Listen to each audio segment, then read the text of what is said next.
Hello student, स्वागत है आपका अपने यूट्यूब चैनल एपेक्स लर्नर्स पर। आज हम लोग शुरू करने वाले हैं क्लास 10 फिजिक्स चैप्टर 1 प्रकाश के परावर्तन का पार्ट तीसरा। तो चलिए हम लोग शुरू करते हैं। ये जो आपका वीडियो लेक्चर है प्रकाश के परावर्तन का तीसरा पार्ट है ना। तो शुरू कर लेते हैं। सबसे पहले यहाँ पर दिया गया आपका गोलीय दर्पण का प्रकार, है ना। गोलीय दर्पण का प्रकार, types of spherical mirror, types of spherical mirror. ठीक है। तो जो गोलीय दर्पण है आपका दो प्रकार के होता है। एक आपका होता है अवतल दर्पण, एक जो आपका है अवतल दर्पण है, अवतल दर्पण है। ठीक है। और जो दूसरा है आपका, जो दूसरा है वो है उत्तल दर्पण, उत्तल दर्पण। ठीक है। यहाँ से जो अवतल दर्पण होता है उसका अंदर की ओर जो सतह होता है उससे प्रकाश का परावर्तन होता है, और जो बाहर वाला सतह होता है वो रजतीत होता है ना। पॉलिश्ड सरफेस होता है। तो ये जो सरफेस है, ये बाहर वाला सरफेस जो है इसका अवतल दर्पण का ये पॉलिश्ड सरफेस है। ठीक है। और जो प्रकाश का परावर्तन होगा वो भीतरी सतह से होगा। ठीक है। उसी तरह से देख लेते हैं यहाँ पर जो आपका उत्तल दर्पण है, उत्तल दर्पण का जो भीतरी सतह है वो रचित किया हुआ रहता है, पॉलिश सरफेस होता है। जो भीतरी वाला सतह है ये रचित किया हुआ रहेगा, और प्रकाश का जो परावर्तन होगा वो बाहरी सतह से होगा। अरे ये बाहर वाले सतह से प्रकाश का क्या होता है, परावर्तन होता है। तो गोलीय दर्पण को जब बीच से कट किया जाता है तो ये दो भाग में बट जाता है। एक होता है आपका अवतल दर्पण और एक होता है उत्तल दर्पण। ठीक है। आगे बढ़ते हैं। आगे दिया गया है अवतल दर्पण, है ना। इसका डिफिनेशन देख लेते हैं। इसका डिफिनेशन होगा वह दर्पण जो, इसका डिफिनेशन होगा वह दर्पण जो, वह दर्पण जो अंदर की ओर, अंदर की ओर अर्थात, अर्थात गोले के, अर्थात गोले के केंद्र की ओर, गोले के केंद्र की ओर वक्रित होता है, वक्रित होता है, उसे, उसे अवतल दर्पण कहते हैं, उसे अवतल दर्पण कहते हैं। तो जो दर्पण गोले के केंद्र की ओर या अंदर की ओर वक्रित होता है उसी को क्या कहते हैं हम लोग, उसे अवतल दर्पण कहते हैं। ठीक है। ये जो अवतल दर्पण का फिगर होगा कुछ इस प्रकार होगा। ठीक है ना। ऐसे मान लिया जाए ये कोई अवतल दर्पण है। अवतल दर्पण का बाहरी सतह जो है वो रजतीत किया हुआ रहता है। जो इसका बाहर वाला सरफेस है उसको रजतीत कर देंगे, और प्रकाश का जो परावर्तन होता है इसके भीतरी सतह से होता है। ठीक है ना। इसका एक और प्रिंसिपल एक्सिस मुख्य अक्ष ले लेते हैं, है ना। और प्रकाश का जो परावर्तन होगा वो इसके भीतरी सरफेस से होगा। ठीक है। यहाँ अंदर वाले सरफेस से प्रकाश का क्या होगा, परावर्तन होगा। इधर से जाएगा और इधर से मुड़ करके परावर्तित होकर के वापस आएगा। तो ये हुआ आपका अवतल दर्पण, है ना। अवतल दर्पण का खासियत ये होता है कि इसके मुख्य अक्ष के समांतर जो प्रकाश की किरण जाती है उसको यह फोकस से होकर के गुजारता है। ठीक है ना। इधर से आएगा प्रकाश की किरण तो ये फोकस से होकर के ऐसे गुजरेगा। इसके अगर नीचे से करते हैं, नीचे वाला एरिया से इस तरह से अगर कोई प्रकाश की किरण जाता है इधर से, है ना, तो यहाँ से भी परावर्तन के बाद क्या होगा, ये फोकस से ही गुजरेगा। इधर से गया और इधर से वापस होगा, है ना। और कोई प्रकाश की किरण लीजिएगा तो वो भी कहाँ से होकर के गुजरेगा, फोकस से ही होकर के गुजरेगा। तो अवतल दर्पण में मुख्य अक्ष के समांतर कोई भी प्रकाश की किरण जाती है तो वो फोकस से होकर के क्या होती है, गुजरती है ना। ये जो अवतल दर्पण का गुण है इसे कहा जाता है converging, converging properties, converging properties, properties. ठीक है। इसको बोलते हैं अभिसारी गुण, अभिसारी गुण, है ना। ये प्रकाश की किरणों को एक बिंदु पर क्या करती है, जमा करती है। इसीलिए जो अवतल दर्पण है ना, अवतल दर्पण का अन्य नाम अवतल अवतल दर्पण का अन्य नाम का अन्य नाम अभिसारी दर्पण है ना, अभिसारी दर्पण है, अभिसारी दर्पण है। ठीक है। तो ये जो प्रकाश की किरणों किरणों को एक बिंदु पर ले जाके जमा करती है, इसी गुण को अभिसारी गुण कहा जाता है, और इस यही कारण है कि अवतल दर्पण को हम लोग अभिसारी दर्पण भी कहते हैं। तो यहाँ पर डिफिनेशन हो गया अवतल दर्पण का, है ना। इसमें बस ध्यान ये रखना है कि ये जो अवतल दर्पण है ये अंदर की ओर क्या होता है, वक्रित होता है। अंदर कहने का मतलब होगा, है ना, ये गोले की केंद्र की ओर, है ना। गोला का केंद्र यहीं पर, इधर ही कहीं पर हो जाएगा। जैसे यहाँ पर एफ लिए तो इसके आगे हल्का सा आपको क्या लेना पड़ेगा, सी लेना पड़ेगा, वक्रता केंद्र जिसको बोलते हैं, है ना। ये सब बातें हम लोग कल पढ़ लिए थे। आगे बढ़ते हैं। आगे दिया गया अवतल दर्पण का उपयोग, है ना। तो अवतल दर्पण के बहुत सारे उपयोग है। ठीक है। यहाँ पर सबसे पहला उपयोग देख लेते हैं। इसका पहला उपयोग है हजामती हजामती दर्पण के रूप में, हजामती दर्पण के रूप में, है ना। या इसी को लिख देता है सेविंग दर्पण, सेविंग दर्पण। ठीक है। या इसी को बोल सकते हैं आप दाढ़ी बनाने में, दाढ़ी बनाने में, है ना। किस दर्पण का उपयोग किया जाता है, तो यहाँ भी आपका होता है अवतल दर्पण का। दूसरा उपयोग देख लेते हैं, है ना। दूसरा उपयोग जो है अवतल दर्पण का, टॉर्च, टॉर्च गाड़ियों के हेडलाइट, टॉर्च गाड़ियों के हेडलाइट, हेडलाइट, है ना, सर्च लाइट, सर्च लाइट आदि में, आदि में, है ना, हम लोग जो है अवतल दर्पण का क्या करते हैं, उपयोग करते हैं। नेक्स्ट देख लीजिए। नेक्स्ट जो उपयोग हो जाएगा इसका, दंत चिकित्सक के द्वारा, दंत चिकित्सक के द्वारा द्वारा दांत के प्रतिबिंब को, दांत के प्रतिबिंब को बड़ा करके देखने में, बड़ा करके देखने में, है ना, देखने में। फिर आगे रोगियों के, है ना, जो रोगी हैं, रोगियों के गले,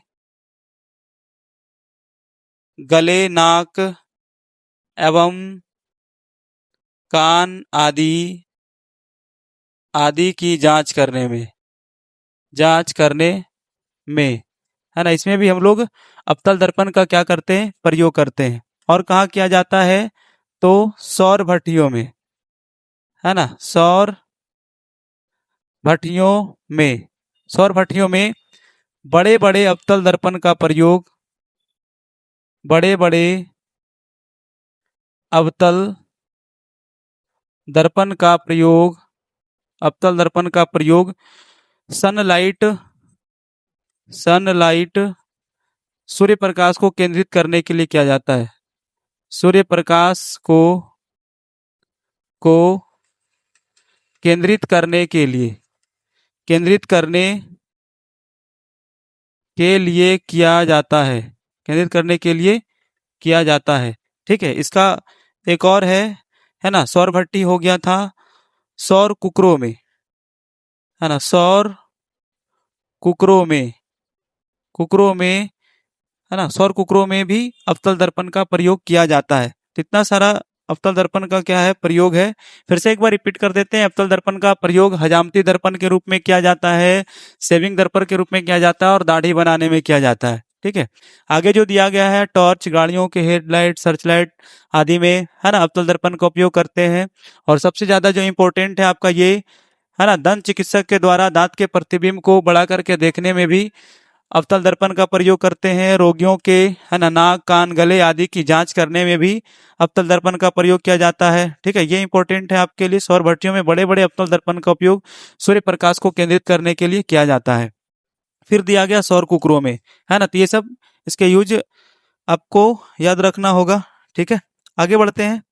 आगे दिया गया है यहाँ पर उत्तल दर्पण, है ना। उत्तल दर्पण को कॉन्वेक्स, कॉन्वेक्स मिरर कहते हैं, है ना। उत्तल दर्पण किसे कहेंगे, तो वह दर्पण जो, है ना, इसका डिफिनेशन हो जाएगा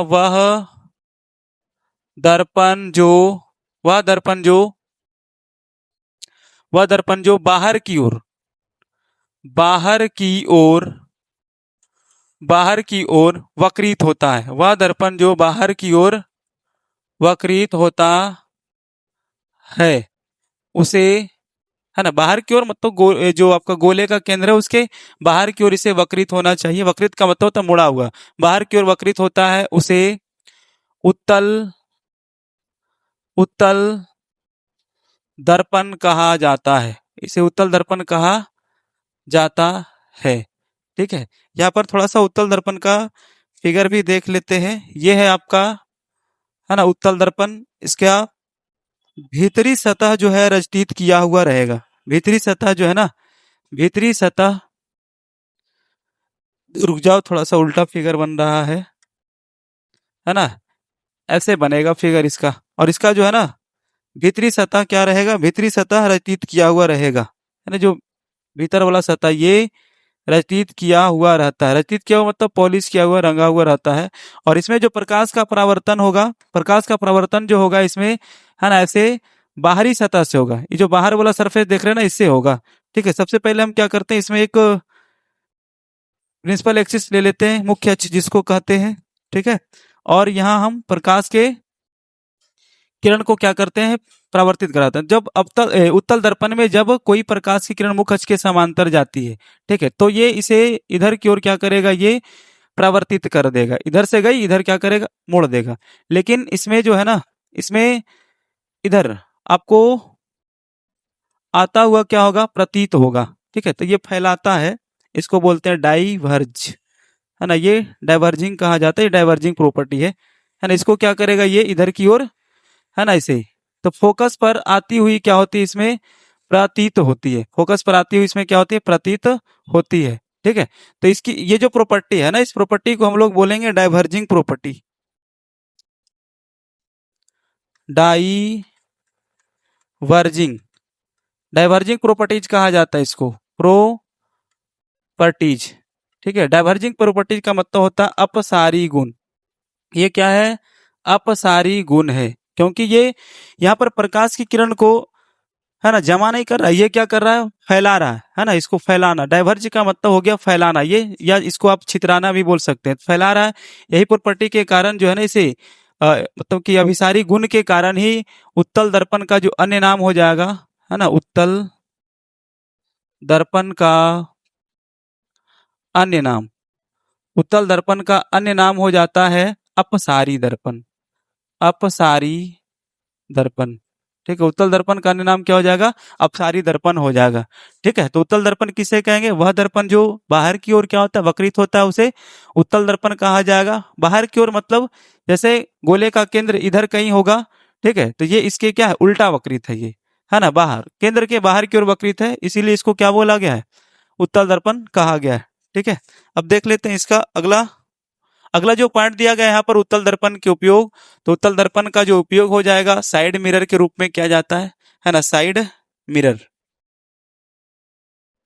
साइड मिरर के रूप में करते हैं, साइड मिरर के रूप में। ठीक है, साइड मिरर के रूप में, है ना। जो साइड मिरर है इंग्लिश वर्ड है, इसका हिंदी होता है पश्य पश्य दृश्य पश्य दृश्य दर्पण, है ना। पश्य दृश्य दर्पण के रूप में, है ना, इसका यूज किया जाता है। ठीक है, ये जो ड्राइवर होते हैं, ड्राइवर के ये बगल में लगा होता है, जिससे पीछे से आ रहे वाहनों को देखने में ड्राइवर को क्या होता है, आसानी होता है।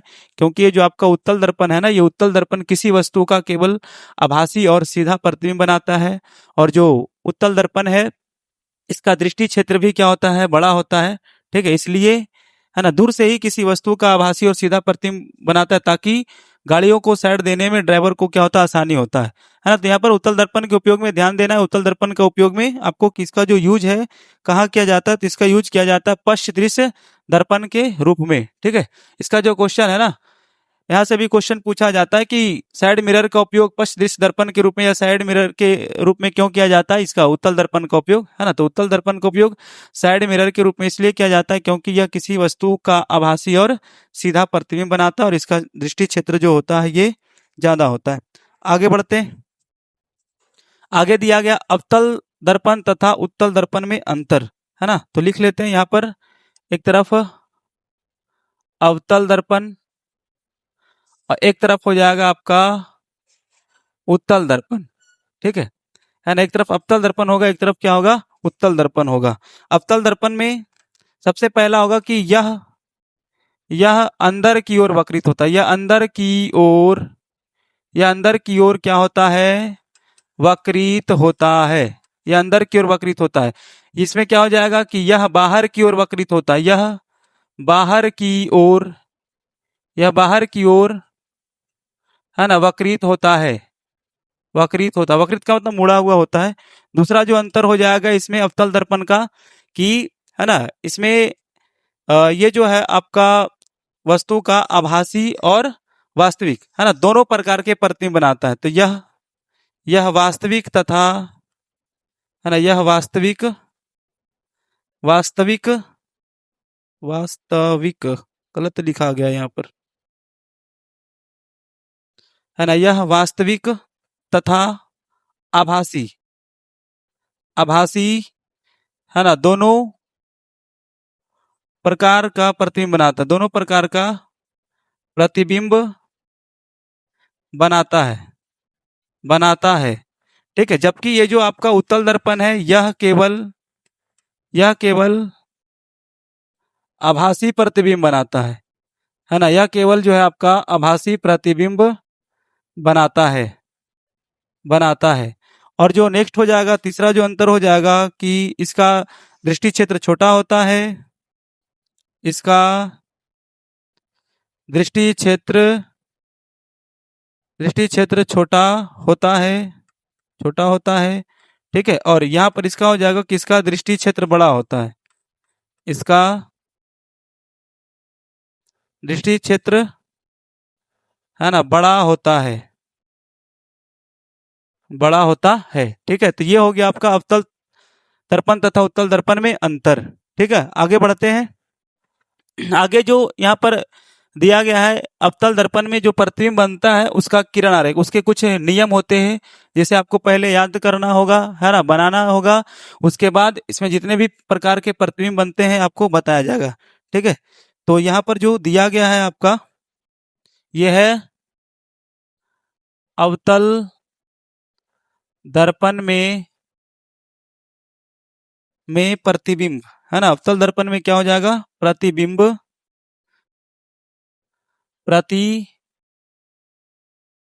का बनना, ठीक है। तो सबसे पहले हम इसका क्या करेंगे, नियम पढ़ेंगे, उसके बाद क्या करेंगे, है ना, प्रतिबिंब बनाएंगे। तो यहाँ पर जो सबसे पहला फिगर दिया गया है, इस फिगर को ए मान लो और इसको मान लो बी, है ना। यहाँ पर जो दर्पण लगा हुआ है इसको बोलेंगे हम लोग अवतल दर्पण, और यहाँ पर जो दर्पण लगाया गया है इसको बोलेंगे उत्तल दर्पण, है ना। तो अवतल दर्पण में अगर कोई प्रकाश की किरण मुख्य अक्ष के समांतर आती है तो दर्पण से परावर्तन के बाद वो फोकस से होकर के जाती है, यहाँ फोकस लिखा गया है, ठीक है ना। और इसमें क्या होगा, उत्तल दर्पण में, है ना, ए में मान लेते ये अवतल दर्पण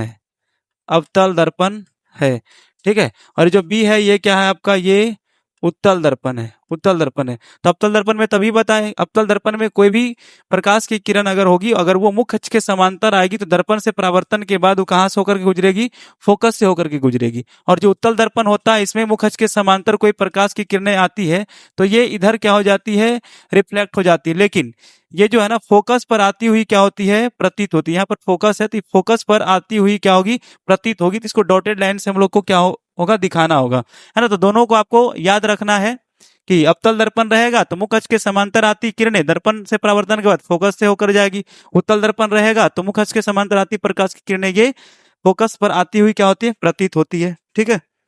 आगे बढ़ जाते हैं, है ना। यहाँ पर भी आपका बी तक हो गया था, ये सी है और ये डी है, ठीक है। सी में देखिए अब क्या है कि अगर कोई प्रकाश की किरण, यहाँ पर जो दर्पण है ना, ये दर्पण है आपका उत्तल दर्पण, है ना। उत्तल दर्पण का बाहरी सतह क्या किया हुआ रहता है, रचित किया हुआ रहता है। ठीक है, तो ये बाहरी सतह जो है इसका पॉलिश किया हुआ है ना। इसमें ये जो अवतल दर्पण है, यहाँ पर देखो अब की बार जो प्रकाश की किरण को गुजारा गया है ना, ये गुजारा गया है वक्रता केंद्र से लेकर, है ना, वक्रता केंद्र से होकर। तो वक्रता केंद्र से होकर के कोई प्रकाश की किरण अगर दर्पण पर पड़ती है तो परावर्तन के बाद ये इसी मार्ग में क्या होती है, वापस लौट जाती है।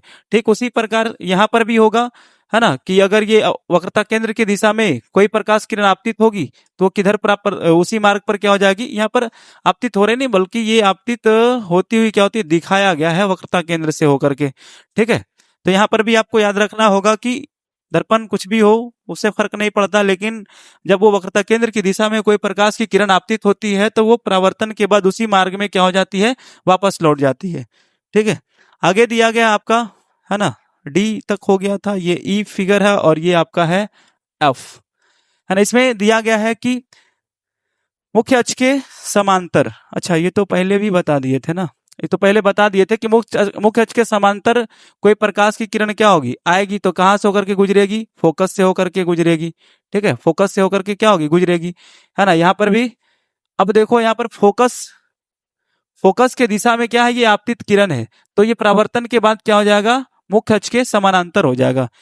ये जो फिगर है ना थोड़ा सा मतलब कि जो शुरू में बताए थे उसी का यहाँ पर हम बना के आपको बता देते हैं। जैसे ये आपका क्या है, अवतल दर्पण है। ठीक है, अवतल दर्पण है ना। इसमें आपको क्या लेना पड़ेगा, एक प्रिंसिपल एक्सिस लेना पड़ेगा जिसको क्या कहते हैं, मुख्य अक्ष, है ना। यहाँ पर मुख्य अक्ष लिए, ठीक है, मुख्य अक्ष लिए यहाँ पर जो आपका बिंदु होता है इसको बोलते हैं दर्पण का ध्रुव, जिसे पी से आप क्या करते हैं, सूचित करते हैं। दर्पण का ध्रुव पी से जिसे सूचित किया जाता है। यहाँ पर होगा आपका एफ और यहाँ पर होगा आपका सी, है ना। इसमें होगा क्या कि अगर कोई प्रकाश की किरण फोकस से होकर के दर्पण पर आकर के क्या होती है, पड़ती है। ठीक है, फोकस से होते हुए दर्पण पर आकर के पड़ती है तो परावर्तन के बाद क्या हो जाएगा, ये मुख्य अक्ष के समांतर हो जाएगा। ठीक है ना। तो ये फिगर और ये फिगर, इसमें भी फोकस की दिशा में आपतित किरण है तो ये भी परावर्तन के बाद क्या हो रही है, फोकस की दिशा में आपतित है, परावर्तन के बाद ये मुख्य अक्ष के समानांतर है। ये जो है ना आपका एक्सिस, इसी को क्या कहा गया है, मुख्य अक्ष कहा गया है। ठीक है, तो परावर्तन के बाद मुख्य अक्ष के क्या होती है, समानांतर हो जाती है। मतलब कि जो पहला वाला फिगर था कि जब मुख्य अक्ष के समांतर आएगी तो फोकस से होकर के जाएगी, फोकस से होकर के आएगी तो मुख्य अक्ष के समांतर होकर के क्या होगी, गुजरेगी, है ना। उसी का क्या है, अपोजिट है। आगे देखिए, आगे दिया गया है आपका यहाँ पर, है ना, वस्तु की स्थिति है, किरण आरेख है, बहुत सारा यहाँ पर आपको फिगर है ना। तो इसको हम आपको बना बना के बता देंगे। सबसे पहला जो दिया गया यहाँ पर अनंत पर, है ना, किस पर, अनंत पर, है ना, अनंत पर दिया गया है कि जब वस्तु कहाँ हो, अनंत पर हो तो उसका प्रतिबिंब कहाँ कैसे क्या बनेगा। देख लीजिए, जब वस्तु क्या होगा, अनंत पर होगा। यहाँ पर सबसे पहले एक दर्पण लिया गया है, इसको अवतल दर्पण बोलेंगे। इसके पीछे वाला भाग को रचित किया गया है। यहाँ पर एक और, है ना, एक्सिस लिया गया है ना। यहाँ पर आपका प्रिंसिपल एक्सिस लिया गया, ये प्रधान अक्ष है ना, प्रधान अक्ष है। सबसे पहले क्या हुआ, सबसे पहले इसमें, है ना, मुख्य अक्ष के समांतर प्रकाश की किरण आई, मुख्य अक्ष के समांतर प्रकाश की किरण आई, दर्पण से परावर्तन के बाद कहां से गुजरी, फोकस से होकर के गुजरी। यहाँ पर भी देखो, मुख्य अक्ष के समांतर प्रकाश की किरण आई तो दर्पण से परावर्तन के बाद कहां से होकर के गुजरी, फोकस से। तो कहां पर ये एक दूसरे को प्रतिच्छेद कर रही है, फोकस पर, है ना। तो फोकस, अगर वस्तु अनंत पर है तो प्रतिबिंब कहाँ बनेगा, है ना। अगर वस्तु अनंत पर है तो जो प्रतिबिंब होगा वो प्रतिबिंब कहाँ बनेगा, वो प्रतिबिंब बनेगा फोकस पर, फोकस पर।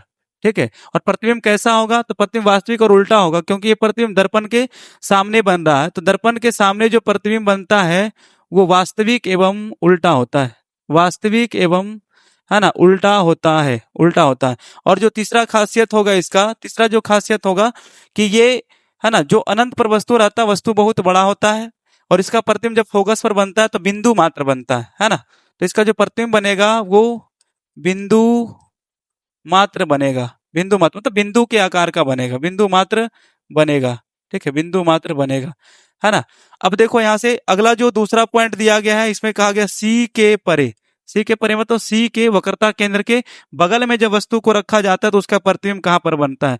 ठीक उसी प्रकार से फिर यहाँ पर आपको अवतल दर्पण लिया गया है, इसके जो पीछे वाला साइड होता है रचित किया हुआ रहता है, पॉलिश किया हुआ रहता है। ये आपका जो एक्सिस है, प्रिंसिपल एक्सिस है, यहाँ पर पी है, यहाँ पर फोकस एफ है और यहाँ पर आपका क्या है सी है ना। वस्तु को कहाँ लेना, सी से परे, सी से परे मतलब सी के बगल में। देखो यहाँ पर क्या किया गया, वस्तु को लिया गया। सबसे पहले क्या होगा कि मुख्य अक्ष के समांतर प्रकाश की किरण जाएगी और दर्पण से परावर्तन के बाद वो फोकस से होकर के क्या होगी, गुजरेगी। दर्पण से परावर्तन के बाद फोकस से होकर के क्या होगी, गुजरेगी। यहाँ से देखो फोकस से होकर के ये क्या हो रही है, गुजर रही है ना, एकदम सीधा है।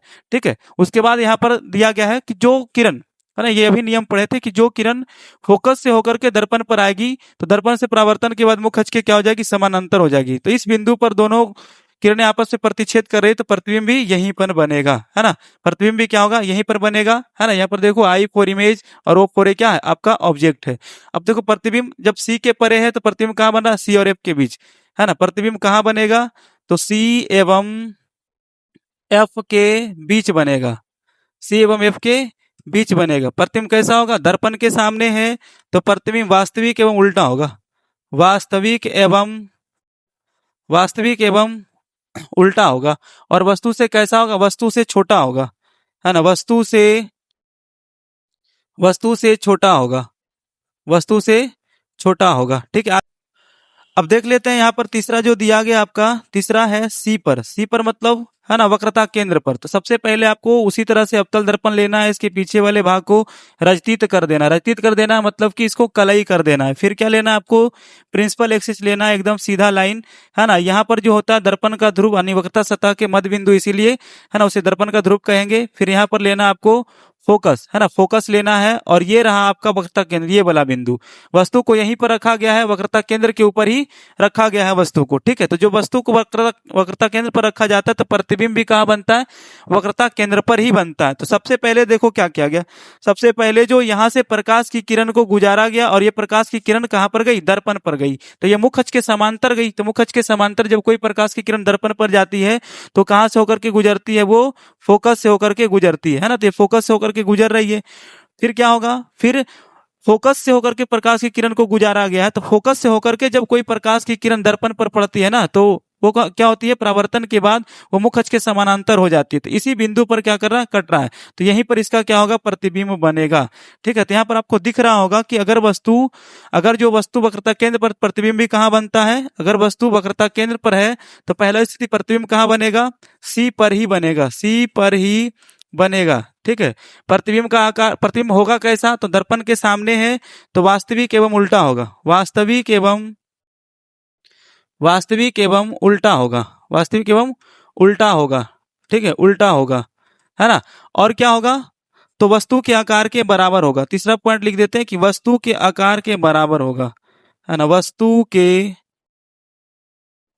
के आकार के बराबर होगा, वस्तु के आकार के बराबर होगा। ठीक है, तो ये हो गया आपका 1 2 3, तीन फिगर देख लिए हम लोग, तीन स्थिति देख लिए हैं। आगे बढ़ जाते हैं।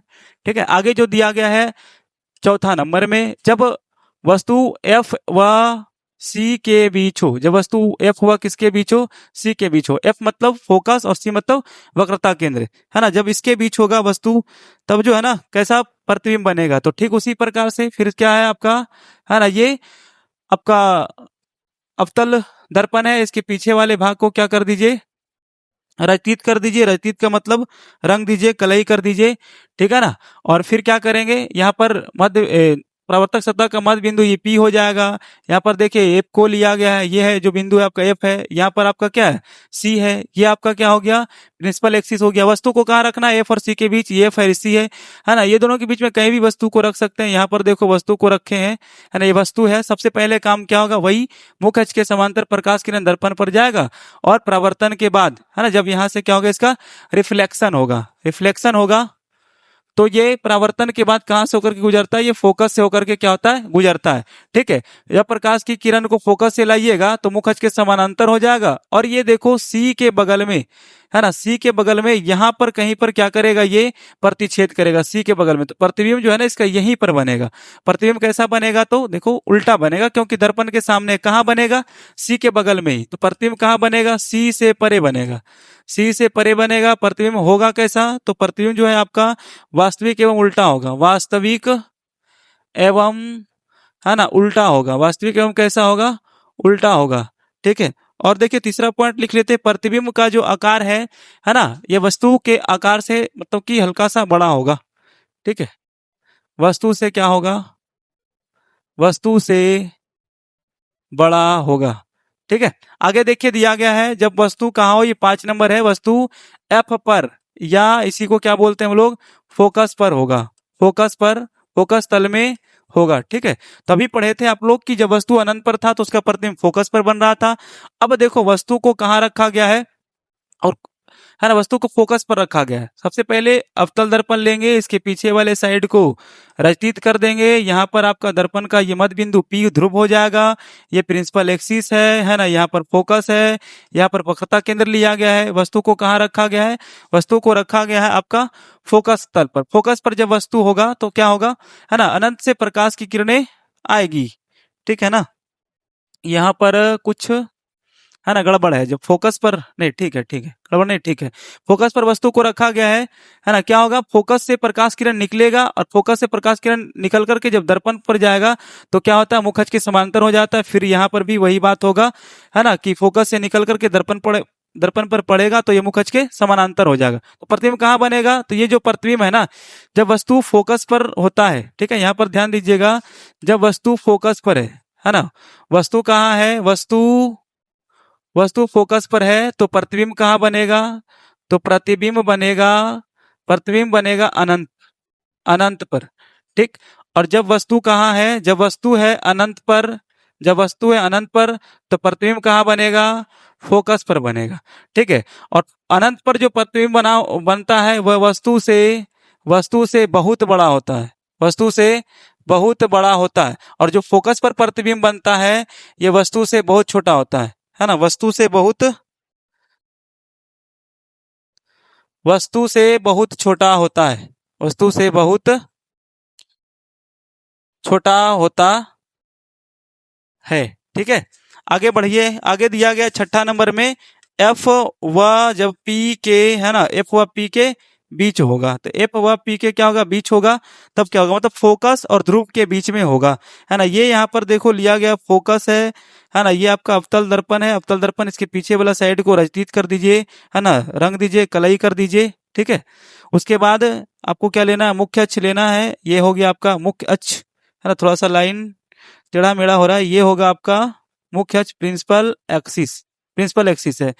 वस्तु को कहाँ रखना है, वस्तु को रखना पी और एफ के बीच में, यहाँ पर आपका पी है और यहाँ पर एफ है, यहाँ पर देखो ओ ऑब्जेक्ट यहीं पर रखा गया है। ठीक है, सबसे पहले क्या होगा, मुखच के समांतर प्रकाश की किरणें जाएगी, दर्पण से परावर्तन के बाद ये फोकस से होकर के ऐसे पार हो जाएगी। उसके बाद जब दर्पण के ध्रुव पर कोई प्रकाश की किरण आपतित होती है तो प्रकाश के परावर्तन के नियम का पालन करती है ना, तो प्रकाश के परावर्तन के नियम का पालन करके वो भी क्या हो जाएगी, निकल जाएगी, परावर्तित हो जाएगी। ठीक है, आगे तो कहीं कटने का चांस नहीं है, तो हम लोग इसको, है ना, पीछे डॉटेड लाइन से, है ना, क्या कर सकते हैं, इसको काट सकते हैं। तो यहाँ पर देखिए पीछे क्या होगा, एक दूसरे को प्रतिच्छेद करती हुई ये प्रतीत होगी, है ना, तो जहां प्रतिच्छेद करती हुई प्रतीत होती है वहीं पर प्रतिबिंब बनेगा। ये आई आपका क्या हो गया, इमेज हो गया। ठीक है, तो सबसे पहले इसकी लिख लेते हैं कि जो प्रतिबिंब है कहाँ बनेगा, दर्पण के पीछे, प्रतिबिंब कहाँ बनेगा, दर्पण के पीछे बनेगा। और जो प्रतिबिंब दर्पण के पीछे बनता है वो क्या होता है, आभासी तथा सीधा होता है, आभासी तथा सीधा होगा। वस्तु से कैसा होगा, वस्तु से बड़ा होगा, वस्तु है ना, यहाँ पर इतना छोटा रखें, प्रतिबिंब बड़ा बन रहा है तो वस्तु से बड़ा बनेगा, वस्तु से, है ना, बड़ा बनेगा, वस्तु से क्या होगा, बड़ा बनेगा। इसका छूट गया था, इसका भी लिख लो, जैसे फोकस पर जो वस्तु स्थित, इसका प्रतिबिंब कहाँ बनेगा, अनंत पर बनेगा, अनंत पर बनेगा। ठीक है, अनंत पर बनेगा, कैसा होगा, वास्तविक एवं उल्टा होगा, वास्तविक एवं उल्टा होगा, वास्तविक एवं उल्टा होगा। और ये जो है आपका वस्तु से कैसा होगा, तो वस्तु से बहुत बड़ा होगा, वस्तु से बहुत बड़ा होगा। ठीक है ना, तो ये 6 केस था, 6 केस आपको क्या करना पड़ेगा, याद रखना पड़ेगा। ठीक है, तो लो हो गया समाप्त, है ना। तो वीडियो कैसा लगा कमेंट करके जरूर कमेंट बॉक्स में बताइएगा। अगर अच्छा लगता है वीडियो तो आप मेरे इस यूट्यूब चैनल एपेक्स लर्नर्स को सब्सक्राइब कर लीजिए। धन्यवाद।